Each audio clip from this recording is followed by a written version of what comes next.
Well, it's Spencer and Sasha, and we're back. I shaved. I was starting to look like a terrorist. When I don't shave, I look like I could be about one of 10 nationalities or so. Um, but if I go through airport security, one thing's for fucking sure, and that's I'm going to get molested if I go through airport security with a full on beard. It's a fucked up situation. I'll tell you that. It's not fun being me with the beard. Not fun being me going through airport security anyway. I mean, I don't know what I am. I'm gonna have to do something about this chair. It's driving me crazy. But anyhow, um, I got some funny shit tonight. So basically, I sold drugs a majority of my life from the time I was 14 until I went to jail for the year and a month. Then I got out on bond, did perfect, and they still sent me to prison. And but I quit selling drugs right before I went to jail for that year and a month. The county vice ended up getting me. My dealer drove up. This guy named Shaq, you know, big old guy. He's about 6'3", 350. Played college football, tank of a man, and I thought of him like a brother. We met in a rehab when I was in drug court, and I really thought of him like a brother. It's like Robin Big. I mean, this guy was like my best friend. And the ironic thing about this day was this day left me thinking that he set me up. And this day also left him probably thinking I set him up.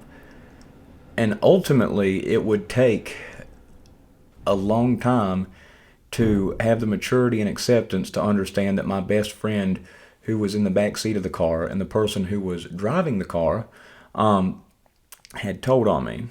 And that the whole time that I was on the way to, that they were driving me to meet him, the guy in the back of the car was texting with Vice. I met with my dealer.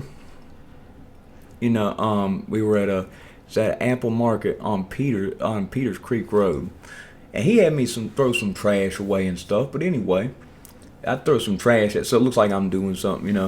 And I get the bag. I get back in the car. I sit down, and he drives off. He's gone. Okay, so I figure he's gone. He's not in. After what happened next, we drove around the back of the building. And this guy that looked like a biker slammed the brakes, damn near hit our fucking car. Well, the fucking car, the guy who was driving me, who was an informant, damn near hit the car. And he jumps out. And he's got his piece and everything else. And he's telling me, don't fucking move, I will hurt you. And he grabs me by the neck, and I think I'm getting kidnapped. I think some bikers are kidnapping me. These don't look like police, they look like dope fiends. I mean, straight up, these people look like some crackheads, okay? This guy looks like a straight up, like you'd see him outside of a liquor store saying, can I borrow $1? Like one of those people, okay? And they pulled out of nowhere about 10 of them, about 10, 15 of them in multiple cars. But when he nearly hit the car, my reaction was just like, what the fuck? And I should have known from the reaction of the driver and the person in the back seat. The driver, when the vice officer nearly hit us, throws his hands up and says, we're fucked. And then the guy in the back seat and him just get out of the car. I'm left the only one sitting in the car. So I guess they were told, throw your hands up, say we're fucked, get out of the car, or whatever. Because I'm left sitting there.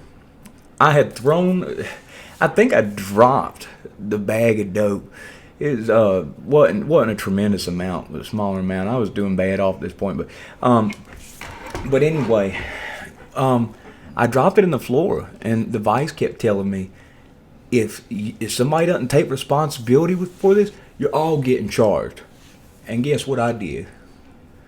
I took responsibility for it, because I said, shit, it's mine. I can't let them go down for this. I took responsibility for it They told on me. They couldn't have gotten in trouble, but I was believing they could get in trouble. I hope that made their heart burn, their stomach acid just burn up, and feel like bigger pieces of shit for doing what they did. Because I took the blame for it when they threatened that. Okay? Now, ultimately, I was charged with possession with intent for that day at the Apple Market on Peters Creek.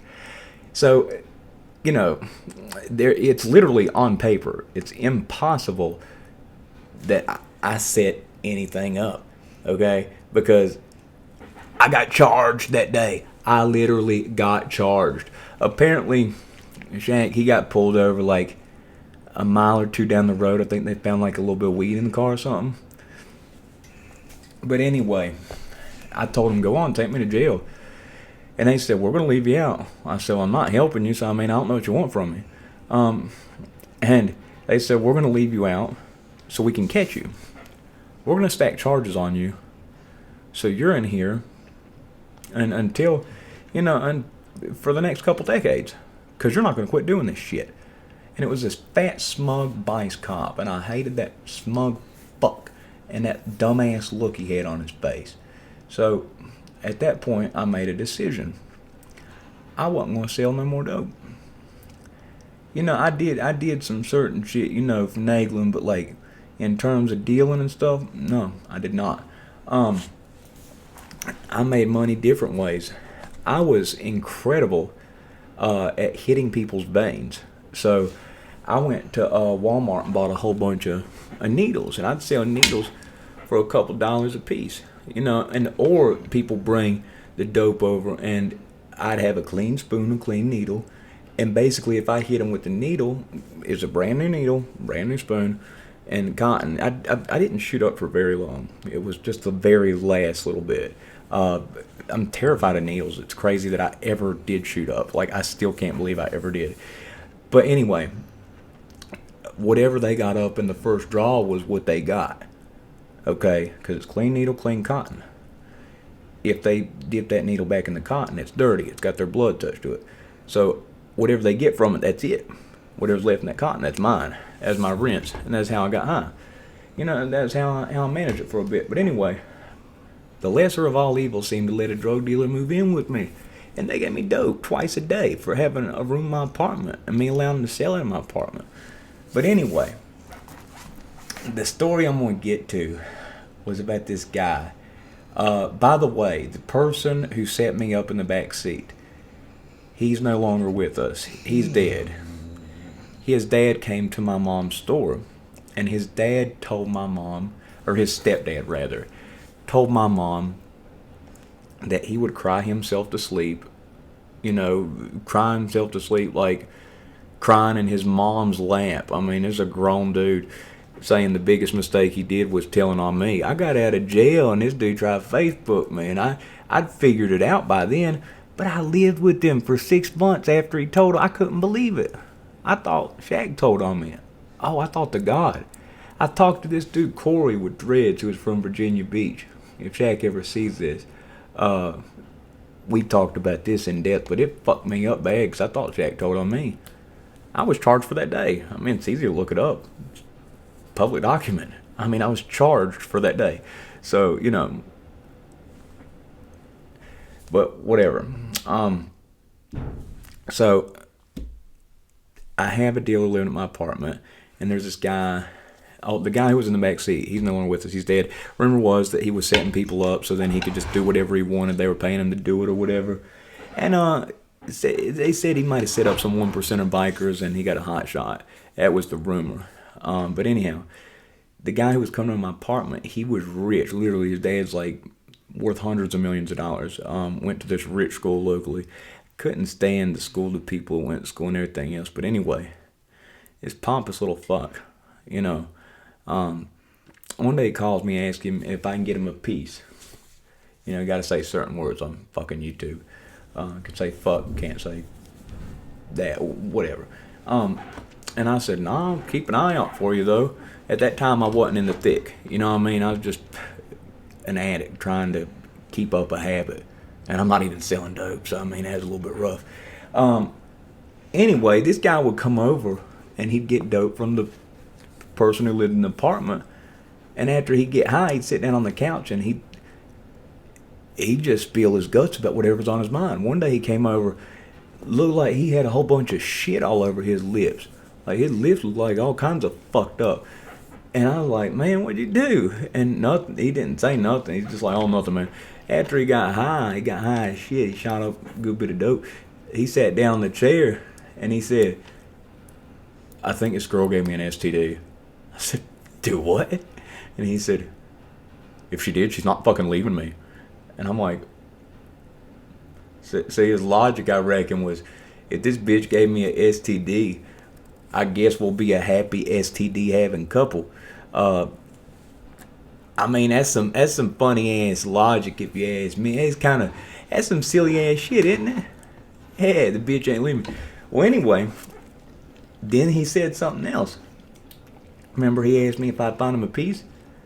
Apparently, he had a piece, and he lived in these apartments. He got coked out, was messing with it too much, probably chasing the shadow people. A round went through the wall. The feds picked up the case. And, you know, I should have known that the guy who was over, the guy who set me up when I went to go meet Shaq, okay, he was over there this day. And I should have fucking known, because this little fucking cunt said this. I should have fucking put two and two together, because it was an off remark. But it seemed like he was kind of serious. He said, well, you could always just go tell on one of those Southeast crack dealers. Southeast is the white ghetto, and, you know, I hung out, you know, didn't hang out on that side of the bridge. I didn't get along with a lot of people over there. Had some good friends over there. I lived over there twice for a few years, but the majority of my friends were on the other side. And as was everybody. This guy was at North Cross, which is a rich kid school. Awful people. Terrible kids. All they can do is talk about, my daddy does this. I mean, damn it, girl. Lord have mercy. She's out. So anyway, he's saying that the guy who was sitting in the back seat that orchestrated me getting told on that day said, yeah, you could just go tell on, you know, one of the Southeast crack dealers. And I was like, do what? Go tell on somebody. Do what? And after that, the guy who had asked me for a piece said, nah, that won't work. They don't want drugs. They want me to get more firearms. That's the only way. They said that they'll drop it. And I thought, motherfucker. I didn't even think about it right then, but like it was like, I mean, I was high, okay? You're high, you don't think about things immediately. But after he left, I thought, motherfucker. 2 weeks ago, he asked me if I get his ass a piece. Now he's telling me that's the only way they're going to drop that shit against his ass. Dumbass told on himself. Just like he told on himself for having the herp. Okay, I'm pretty sure he had the herp. I don't know what the fuck he had, but it looked all kind.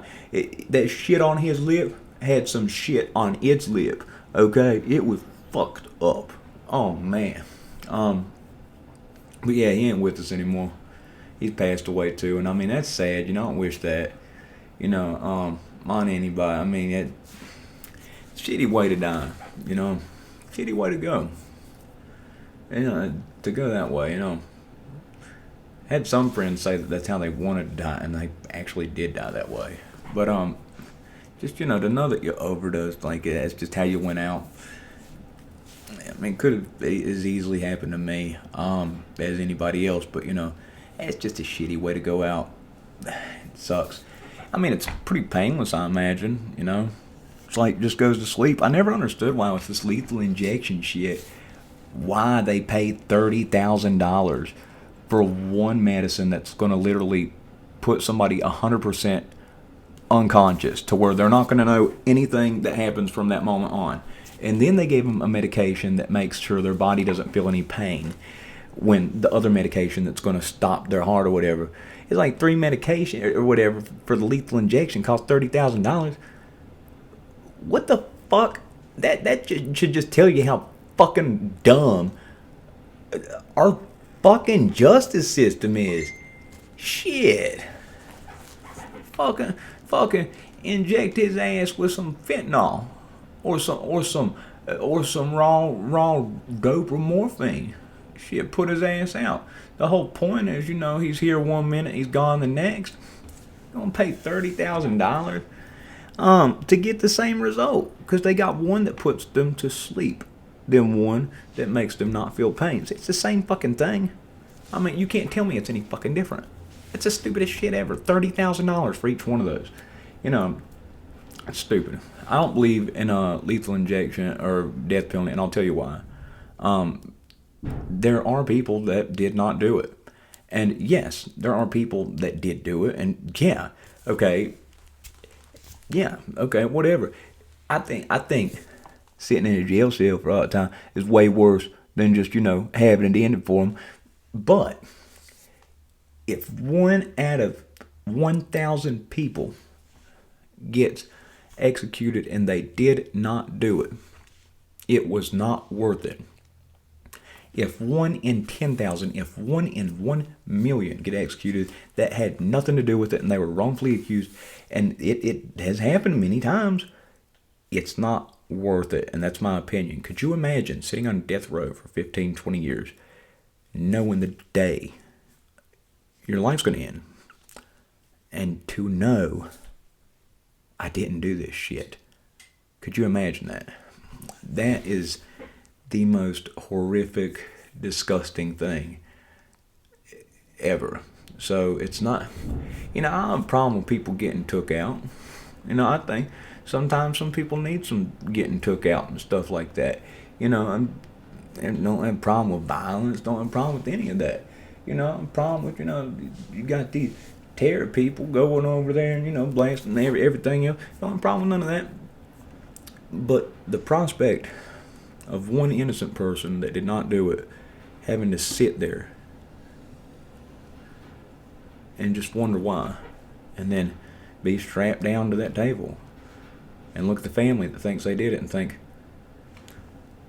will they ever know? Will anybody ever know? I didn't do this shit.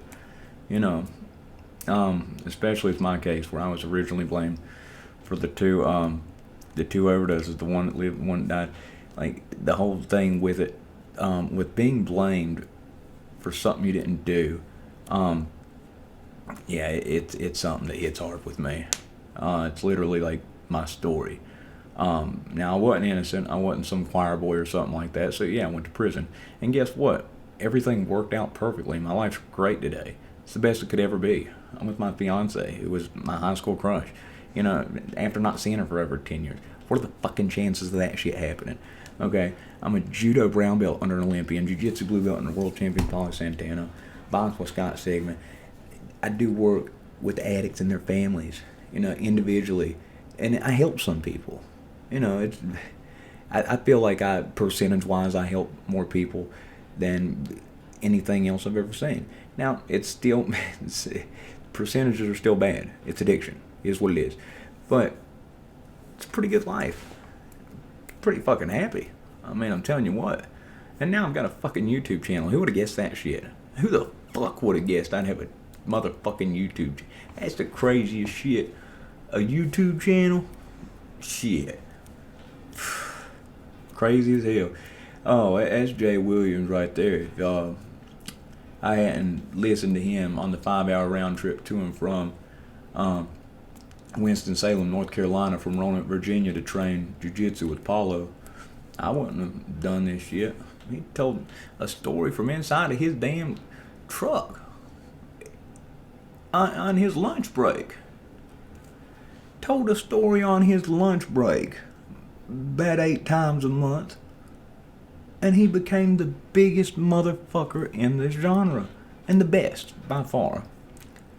From inside his motherfucking truck. I don't know shit about editing. You're gonna see my finger come to that button here in a minute. I know how to make a thumbnail pretty good. I know how to do some clickbaity shit with that. But editing, I don't know jack shit about editing. And I saw Jay. Now, Jay's gotten good with the editing. He's gotten better. But back in the early days, it was mostly just, one rip. He had the little music at the start and it was one rip. But anyway, if you like the video, press the like button. But if not, fuck you. That's right. I hope you had a good Thanksgiving. I did. I didn't do shit. Oh.